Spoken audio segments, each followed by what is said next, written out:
சில சருக்கள் ஆகார் மூலமாய் இஸ்மவேல் பிறந்திருக்கிறார். ஆனால் அது அவனுக்கு திருப்தி கொடுக்கவில்லை. அது வாக்குத்தத்தத்தின் பிள்ளையாக இல்லை. தேவன் வாக்கு பண்ணின பிள்ளையாக இல்லை. தேவன் கொடுத்த அந்த வாக்குத்தத்தம் நிறைவேற வேண்டும். தன்னை ஊழியத்துக்கு அழைக்கிற பொழுது தேவன் கொடுத்த அந்த வார்த்தை நிறைவேற வேண்டும் என்பதை அவன் காத்திருக்கிறான். வயது கடந்து போய் வயதான காலமாகிவிட்டது. வேதம் சொல்லுகிறது சாராளுடைய கர்ப்பம் செத்து போய்விட்டது. எனக்கு அருமையான தேவனுடைய ஊழியர்களே, நாமும் கூட சில நேரங்களில் நம்முடைய ஊழியத்திலே நாம் ஊழியத்துக்கு அழைக்கிற பொழுது தேவன் கொடுத்த அந்த வாக்கு தத்தம், அந்த தீர்க்க தரிசனம், அந்த தேவ திட்டத்தை அநேக நாட்கள் நிறைவேற வேண்டும் என்று நாம் காத்திருக்கலாம். கர்ப்பம் கூட செத்து போயிருக்கலாம். என் மேல் இருக்கிற தேவ திட்டம் நிறைவேறாமல் போய்விடுமோ என்ற அச்சம் கூட நமக்கு வந்திருக்கலாம். ஆனால் நாம் ஆராதிக்கிற தேவன் புல்விரையாக தேவன்.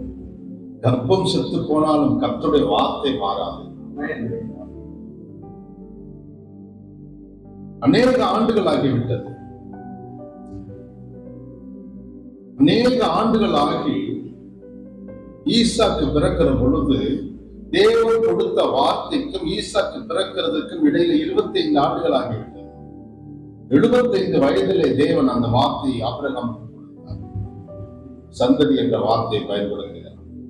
25 ஆண்டுகளுக்கு பிறகு அந்த தேவ திட்டத்தை நிறைவேற்றுகிறார். தேவன் தம்முடைய வார்த்தையை நிறைவேற்றுகிறார். பல நேரங்களில் தேவன் நமக்கு கொடுத்த ஊழியத்தினுடைய வாக்கு தத்துவங்கள், தேவனுடைய வார்த்தைகள், தீர்க்க தரிசனங்கள் மிக காலதாமதமாக நிறைவேறுகிறது. ஜனவரி மாதம் 1ஆம் தேதி நமக்கு தேவன் ஒரு வாக்குத்தத்தத்தை கொடுப்பார். நாம் எல்லோரும் எதிர்பார்த்து கொண்டிருப்போம். டிசம்பர் 31க்குள் அந்த வாக்குத்தத்தம் நிறைவேறும் என்று. இது நம்முடைய கால்குலேஷன். ஆனால் தேவன் வாக்கு கொடுத்திருக்கிறார். நாம நினைத்துக் கொள்கிறோம் டிசம்பர் 31க்குள் முடியும் என்று, நிறைவேறும் என்று. ஆனால் கொடுத்த தேவன் பல ஆண்டுகள் கழித்து கூட அதை நிறைவேற்ற வல்லவராக. உங்களை ஊழியத்துக்கு அழைத்த போது கொடுத்த அந்த வாக்கு தத்தம், அல்லது 5 ஆண்டுகளுக்கு முன்பு கொடுத்த வாக்கு தத்தம், 10 ஆண்டுகளுக்கு முன்னதாக கொடுத்த வாக்கு தத்தத்தை கூட தேவன் நம்முடைய வாழ்க்கையை நிறைவேற்ற வல்லவராக இருக்கிறார். ஒரு விஷயம்தான், அவர் நிறைவேற்றாமல் போவது 31ஆம் தேதி டிசம்பர் வரைக்கும் காத்திருந்த நமக்கு 31ஆம் தேதி அது நிறைவேறவில்லை என்று நம்முடைய மனதுக்கு படுகிற போது அவ்வளவுதான் அந்த வாக்குத்தத்தை நிறைவேறாது என்று நாமவே ஒரு கற்பனை செய்து கொள்கிறோம். அப்படி அல்ல. தேவன் கொடுத்த வார்த்தையை ஆண்டுகள் கழித்துக் கொண்டு நிறைவேற்றார். 25 ஆண்டுகளுக்கு பிறகு அதை நிறைவேற்றினார் ஆபிரகாமுடைய வாழ்க்கையில். நம்முடைய விசுவாச தகப்பனாக இருந்த ஆபிரகாமுடைய வாழ்க்கை. இப்ப பிரச்சனை என்னன்னா, தேவன் கொடுத்த அந்த வாக்குத்தத்தம், அந்த வார்த்தை நிறைவேறிவிட்டது.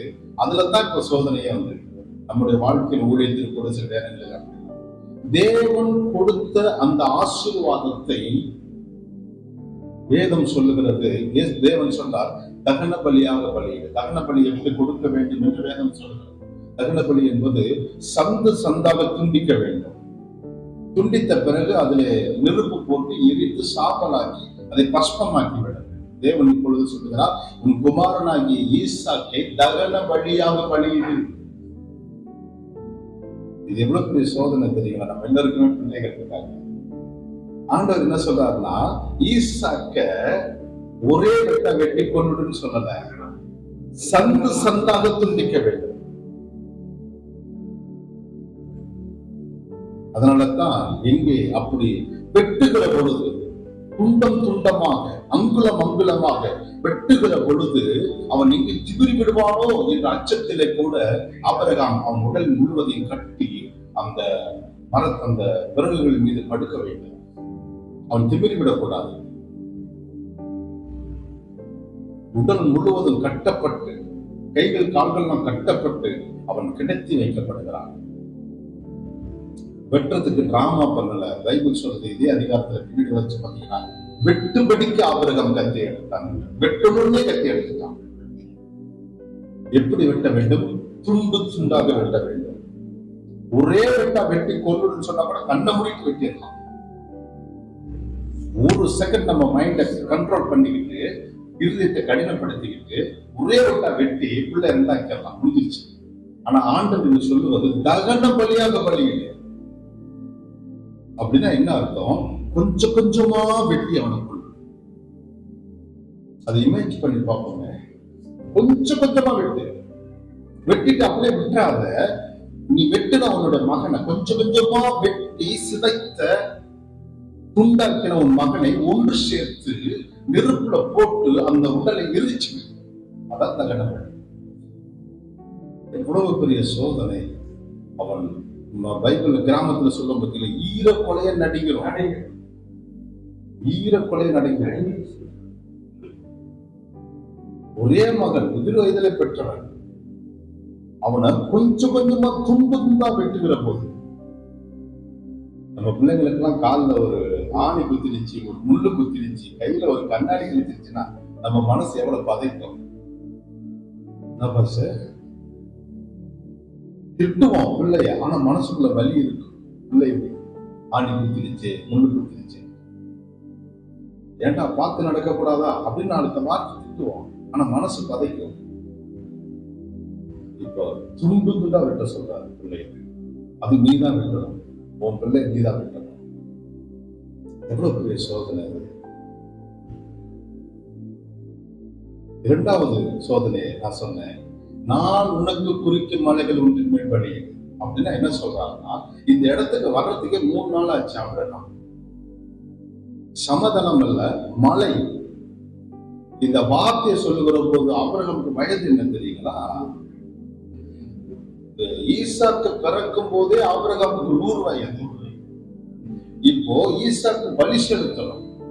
பலி செலுத்தும் பொழுது பைபிள் சொல்லுது, இந்த அதிகாரத்தை நம்ம வீட்டுல படிச்சிருக்கோம், நமக்கு தெரியும்.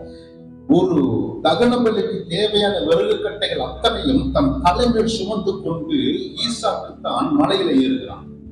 அப்போ ஒரு பலியிடுவதற்கு எவ்வளவு விறகுகள் தேவை, அவ்வளவு விறகுகளையும் தன் தலையில சுமந்து கொண்டு மலை மேல் ஒருவன் ஏறுகிறான் என்றால் அவன் நல்ல திடகாத்திரமான வாலிப வயதுடையவனாக இருக்கிறான். இப்ப ஈசாக்கு வாலிப வயது. ஒரு கமெண்ட்ல சொல்லுகிறது அவனுக்கு வயது 13. இன்னொரு கமெண்ட் சொல்லுகிறது அவனுக்கு வயது 21. ஓகே, யூத் ஸ்டேஜ் வந்துட்டான் அப்படின்னு நம்ம எடுத்துக்கிறோம். ஒரு கமெண்ட்ரி அவனுக்கு 13 வயசுன்னு சொல்லுது இந்த பலியிட போகும்போது. இன்னொரு கமெண்ட்ல 21 வயதுன்னு சொல்லுது. ஆவரேஜா நம்ம எடுத்துக்கோமே ஒரு 15, 18 கூட எடுத்துக்கோமே. இப்போ 100 வயதுல ஈசாக்கு பிறந்தா, இப்போ ஈசாக்கு வயது ஒரு 20 வச்சுக்கோங்களேன். இப்போ வயசு என்ன? 120 வயசு. 120 வயசுல சமதலையில இருக்கிறதே கஷ்டம். மலையில ஏறி போகணும், எவ்வளவு பெரிய கஷ்டம். 120 வயசுல ஒரு வயசான தாத்தாவ நீ மலையில ஏறிவா அப்படின்னா அது ரொம்ப கஷ்டம். நடக்க முடியாது. பிசிக்கலா ரொம்ப கஷ்டப்படணும். நம்மளை விட்டா எவ்வளவு தூரம் நடப்போம்? நீங்க நாமளே ஒரு 4 கிலோமீட்டர் நடந்துட்டோம்னா கஷ்டமா இருக்குது, அதுக்கப்புறம் நடக்க. ஆனால் 3 நாள் அவன் நடந்திருக்கிறான். 3 நாளுக்கு பிறகு மலையில நடக்கணும், மலை மேல ஏறணும். மிகப்பெரிய சோதனை. எப்படி நடக்க முடியும்? ஆண்டவர் அதுலயாவது கொஞ்சம் கருணை காட்டிருக்கலாம். பலியிடு, பக்கத்திலே பார்த்து பலியிடுறோம், நீ வயசாச்சுப்பா அப்படின்னு சொல்லலாம்ல. உனக்கு வயசாச்சு, ஊரை தாண்டிட்ட, இதுக்கப்புறம் நீ எங்கடா மலை மேலே நடந்து போற, பக்கத்திலே நீ என்ன செய்யணும், இந்த இடத்துல போய் நீ பலியிடு. நல்ல கவனிங்களேன், எங்க பலியிட்டாலும் பலியிட தானே போறான். மலையில பலியிட்டாதானா பலி? தேவன் மலையில மட்டுமா இருக்கிறார்? அவர் எங்கும் இருக்கிறார் அல்லவா? எங்கு வியாபித்து இருக்கிறார் அல்லவா? எங்க வேணாலும் பலியிட்டு இருக்கலாம்ல, பலியிட சொல்லி இருக்கலாம்ல. அதையும் அவன் தன் இருதயத்தில் சுமந்து கொண்டு நடந்து போகிறான். காரணம் என்ன தெரியுமா?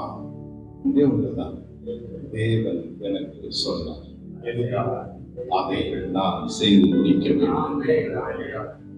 என் வயது, என் வயோதிகம், என் வேதனை, என் துக்கம், இவைகளினால் தேவன் சொன்ன வார்த்தையை நான் நிறைவேற்றி விடாமல் போய்விடக்கூடாது, தேவன் கொடுத்த கட்டளை நிறைவேற்றி விடாமல் போய்விடக்கூடாது என்று அந்த மனதில் இருக்கக்கூடிய அந்த பாரம், மகனை விட, தன் உடல் பலவீனத்தை விட அவன் இருதயத்தில் தேவன்